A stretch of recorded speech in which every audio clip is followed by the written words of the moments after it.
खबर हरियाणा रेवाड़ी से। विकसित भारत संकल्प को मजबूत बनाएगा बजट, डॉक्टर कविता गुप्ता। बीजेपी जीतेगी प्रदेश की सभी 10 लोकसभा सीट। चुनाव में महिलाएं निभाएंगी महत्वपूर्ण भूमिका। महिलाओं से आह्वान, राजनीति में बढ़ चढ़कर ले हिस्सा। अब खबर विस्तार से। भाजपा की महिला मोर्चा की अध्यक्ष डॉक्टर कविता गुप्ता ने महिलाओं को संबोधित करते हुए कहा, आगामी लोकसभा व विधानसभा चुनाव में महिला की महत्वपूर्ण भूमिका होगी। महिलाएं चुनाव के लिए पूरी तरह से तैयार है।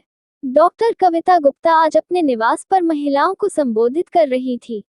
उन्होंने कहा कि महिलाओं को राजनीति में बढ़ चढ़कर भाग लेना चाहिए। उन्होंने कहा कि वीरवार को वित्त मंत्री निर्मला सीतारमण ने जो अंतरिम बजट पेश किया है वह विकसित भारत के संकल्प को पूरा करने वाला साबित होगा। प्रधानमंत्री नरेंद्र मोदी व प्रदेश के यशस्वी मुख्यमंत्री मनोहर लाल खट्टर सबका साथ सबका विकास के मूल मंत्र पर आगे बढ़ रही है। केंद्र में प्रदेश की सरकार हर वर्ग के उत्थान के लिए कार्य कर रही है। सरकार गरीब, महिला, किसान के लिए अनेक कल्याणकारी योजनाएं चला रही है। उन्होंने कहा कि लखपति दीदी योजना का लक्ष्य 2 करोड़ से बढ़ाकर 3 करोड़ किया गया है, जो महिला उत्थान की दिशा में उठाया गया सराहनीय कदम है। सर्वाइकल कैंसर को रोकने के लिए सरकार ने जो कदम उठाया वह काफी प्रशंसनीय है। आशा वर्कर बहनों को भी आयुष्मान योजना में शामिल कर सरकार ने बड़ा कदम उठाया है। डेयरी व पशुपालन विभाग में भी सरकार ने अनेक कल्याणकारी योजनाएं चलाई है। इन योजनाओं का लाभ उठाकर ग्रामीण महिलाएं अपना जीवन स्तर उठा सकती है। उन्होंने उपस्थित महिलाओं से आह्वान किया कि केंद्र व प्रदेश स्तर की जनकल्याणकारी योजनाओं की जानकारी आम जनता तक पहुंचाएं। उन्होंने कहा कि भाजपा लोकसभा तथा विधानसभा चुनाव के लिए पूरी तरह से तैयार है। उन्होंने कहा कि जिला अध्यक्ष प्रीतम सिंह चौहान के मार्गदर्शन में बड़ी संख्या में महिलाएं भाजपा से जुड़ रही है।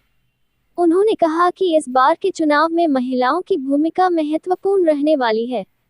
हरियाणा रेवाड़ी से आदर्श शर्मा की रिपोर्ट, न्यूज़ अवीपी से। मैडम, अंतरिम बजट पेश हुआ है, किस तरह देखते हैं आप? ये बजट ऐसे तो सभी वर्गों के लिए एक स्वर्णिम काल के रूप में हमारे सामने आ रहा है, चाहे वो युवा हो, वृद्ध हो, या किसी भी क्षेत्र में किसान हो या गरीब हो, महिलाएं हो, वृद्ध हो, व्यापारी भाई हो, किसी भी क्षेत्र के हमारे जो भाई बंधु हैं, सभी के लिए ये बजट बहुत तरह की योजनाएं सामने ला रहा है, बहुत तरह के अवसर सामने ला रहा है। लेकिन फिर भी मुझे तो इसमें यही लगता है कि महिलाओं के लिए विशेष ध्यान रखा गया है।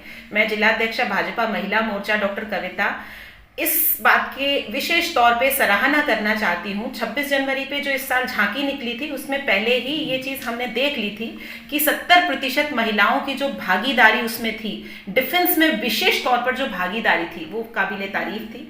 और अब जो ये बजट हमारे सामने आया है तो उसमें आप देख ही सकते हैं, प्रधानमंत्री आवास योजना के तहत हम 3 करोड़ घर तो पहले ही दे चुके हैं, अब नए 2 करोड़ घर देने की बात हो रही है, और जिसमें 70% घर महिलाओं के नाम होंगे। तो आप समझ सकते हैं महिलाओं को सुदृढ़ करने की बात हो रही है। आयुष्मान योजना में 5 लाख का बीमा हम पहले से दे रहे हैं, अब उसमें हमने अपनी आशा वर्कर बहनों को, आंगनवाड़ी वर्कर बहनों को भी जोड़ा है। तो इस तरह से जो दायरा बढ़ रहा है, ये हमारी बहनें बहुत ज़्यादा लाभान्वित होने वाली हैं। और महिलाओं को आर्थिक क्षेत्र में सुदृढ़ करने के लिए, क्योंकि मैं ये देखती हूँ हमारी केंद्र सरकार महिलाओं को आर्थिक रूप से सशक्त करने के लिए बहुत सारे कदम उठाती है। इसके चलते ये जो लखपति दीदी का प्रोजेक्ट आया है ये बहुत ही सराहनीय है, जिसमें जो हमारी सेल्फ हेल्प ग्रुप की बहनें हैं उनको लखपति बनाने का कार्य किया जाएगा, उनको स्किल डेवलपमेंट की ट्रेनिंग दी जाएगी, उनको उस स्किल डेवलपमेंट के अकॉर्डिंग जॉब भी प्रोवाइड कराई जाएगी। 2 करोड़ बहनों को जॉब देने की बात हो रही है। इसके अलावा उनको स्वरोजगार के लिए प्रेरित किया जाएगा, एंटरप्रेन्योर बनने के लिए प्रेरित किया जाएगा, विभिन्न क्षेत्रों में उनको सम्मिलित किया जाएगा। और मैं तो एक बात जानती हूँ, हमारा देश कृषि प्रधान देश है। कृषि के क्षेत्र में अभी तक महिलाओं की भागीदारी कम हुआ करती थी। अब इसको बढ़ाते हुए ड्रोन दीदी का जो स्वर्णिम अवसर हमारे सामने आया है, जिसमें खेती बाड़ी से संबंधित कार्यों की भी ट्रेनिंग हमारी बहनों को दी जाएगी और उनके नाम से ड्रोन उन्हें दिए जाएंगे, जिससे वो खेती के क्षेत्र में भी अपना महती योगदान दे सकेंगी। इसके अलावा मैं कहती हूँ, क्योंकि एक डॉक्टर हूँ, सर्विकल कैंसर एक बहुत बड़ी बीमारी है। इस समय जो विश्वव्यापी हो चुकी है।